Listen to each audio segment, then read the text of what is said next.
Welcome back to the Here's the Deal channel. Amid the claims of there are only a few bad apples in the ranks of the law enforcement community who are ruining it for the rest of the boys in blue, we'll take a look at even more evidence that points to the contrary.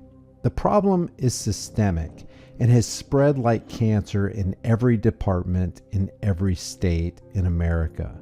Law enforcement crimes against humanity, unfortunately, are so common one can barely make it through the day without learning of new incidents where policy enforcers have done the opposite of protect and serve.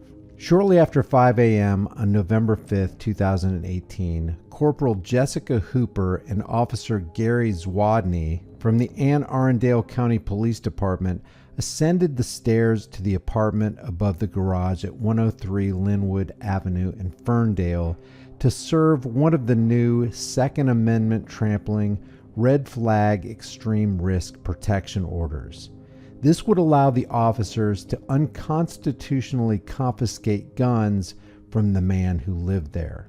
61-year-old Gary Willis answered the door wielding a Smith & Wesson .357 Magnum. At the officer's request, Willis set the gun down. After Corporal Hooper explained that they were there to take his guns, Willis reportedly became agitated and told the officers he needed to use the bathroom. Hooper said that he would have to first hand over the revolver.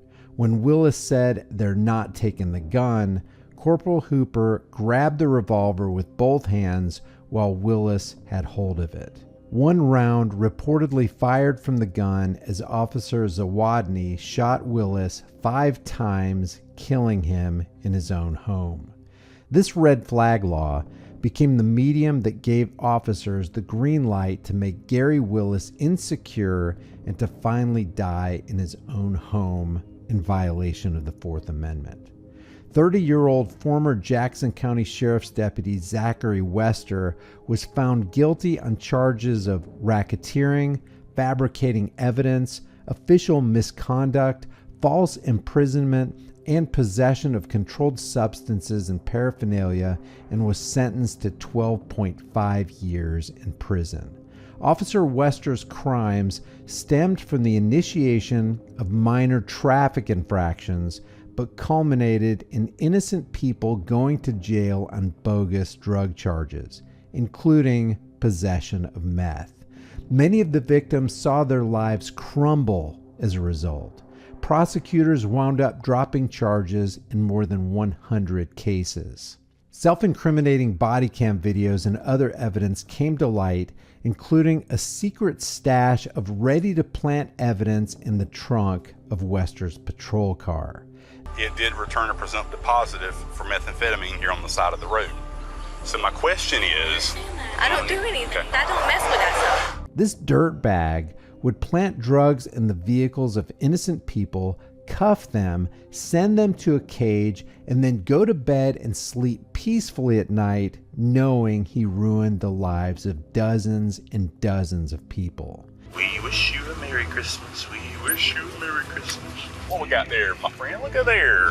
Passenger seat and where the center console is at, I saw what appeared to be a syringe sticking out. You are going to jail tonight for possession of methamphetamine and possession of drug paraphernalia. His fellow Thin Blue Line buddies believed him, the judges and prosecutors believed him, and what's worse is the community believed him. The entire time he was creating criminals who weren't really criminals. On July 26, 2017, an on-duty nurse at the University of Utah Hospital in Salt Lake City was unlawfully arrested for obstructing justice. The nurse's name is Alex Wubbles. The arresting officer, Detective Jeff Payne of the Salt Lake City Police Department, demanded that blood be drawn from an unconscious patient. But Wubbles stated that doing so would be a violation of hospital policy, which required that the patient be under arrest or had given consent, or that the police were in possession of a warrant. The patient was the victim in a car crash and was not under arrest, but was unconscious and therefore unable to consent, and the police had not obtained a warrant. Nurse Wubbles followed hospital policy and refused to allow the officer to draw the blood. It was then that the arresting officers proceeded to forcibly put her in handcuffs and into the front passenger seat of their cruiser. Hey, we're done, sir. I had it. Officer Jeff Payne's actions were backed by his supervisor, Lieutenant James Tracy. Nurse Wubbles was later released without charge. The arresting officer was fired on October 10th, and his supervisor was demoted 2 ranks from lieutenant to officer. On October 31st, 2017, Wubbles and her attorney announced that the Salt Lake City Police Department and the University of Utah had agreed to settle the incident for $500,000. She said that part of her settlement will go toward efforts geared to making body cam footage more accessible to the public. Everybody who's watched this body cam footage of Alex Wubbles being manhandled and mistreated by Officer Jeff Payne knows that it was a grave injustice. But to show you what lengths cops will go to protect their own and how high up the ladder this actually goes, the Salt Lake City Police Association said in a letter to the mayor and the police chief that it is, quote, extremely concerned and dismayed about handling that has corrupted the high-profile investigation. The association president, Stephen Hartney, wrote, quote, the premature release of body cam footage is particularly demoralizing as it allows the public who have not trained as police officers to make what often amounts to biased and ill-informed judgments of the police. Now, based on this, one can only infer that police unions like the Salt Lake City Police Association despise transparency. They don't want the light of public scrutiny to shine on officers. They don't want people to believe what their eyes have seen. This is why cops flip their lids when they realize they're being recorded. Incidentally, both Officer Jeff Payne and former Lieutenant James Tracy have sued to get their jobs back. The Los Angeles County Board of Supervisors agreed to pay $4.75 million to the family of a man who filed a lawsuit after he was beaten so badly by sheriff's deputies that he wound up with permanent eye damage, missing teeth, and facial injuries. According to the federal lawsuit, on May 4th, 2020, 37-year-old Christopher Bailey was driving home from work at the U.S. Postal Service at about 2 a.m.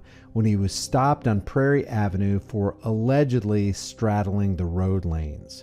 2 L.A. County deputies, Kevin Walker and Sean Groves, pulled him out of his car and, without warning, proceeded to assault and batter him. The deputies later told investigators that they thought he was reaching for a weapon and said that he had hit one of them with his elbow. One deputy put him in a chokehold while the other punched him repeatedly, even though he was unarmed and had nothing in his pockets or hands. Prosecutors later confirmed in a memo that authorities did not recover any weapons from the scene.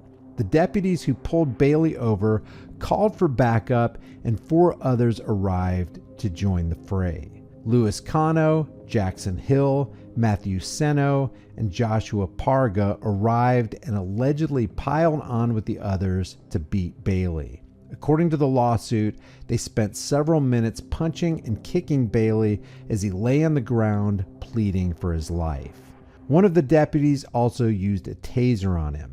Bailey was charged with 3 felony counts of resisting arrest, which were later dropped. Video shot by eyewitness Laura Shark was used in the deposition that helped Christopher Bailey win his case. The video shows damage to Bailey's face so extensive that Shark can be heard commenting that Bailey doesn't even look human. LA County deputies can be seen harassing Laura Shark as she attempts to record the officer's crime. They approach her, physically push her back, and threaten her with arrest. Hey, you're in my crime scene, okay? That's not how it works. Listen, okay, that's fine. I need you to document from that side. And I will just document. I'm giving you the door, okay? Bring it to move, okay? I ripped the back. Step up.